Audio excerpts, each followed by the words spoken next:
کہانی خرگوش اور ننھا لڑکا۔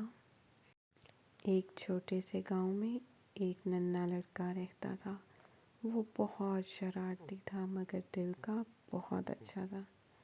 ایک دن وہ باغ میں کھیل رہا تھا کہ اسے ایک پیارا سا خرگوش نظر آیا۔ لڑکا بولا، خرگوش میاں، کیا تمہیں بھوک لگی ہے؟ خرگوش نے اپنی ناک ہلائی جیسے کہ ہاں کہہ رہا ہو۔ لڑکے نے فوراً باغ سے ایک تازہ گاجر توڑ کر خرگوش کو دے دی۔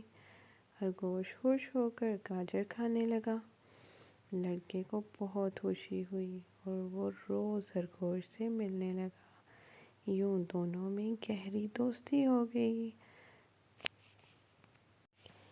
تو بچوں، اس کہانی سے ہمیں کیا سبق ملا کہ دوسروں کی مدد کرنا ہمیں خوشی دیتا ہے۔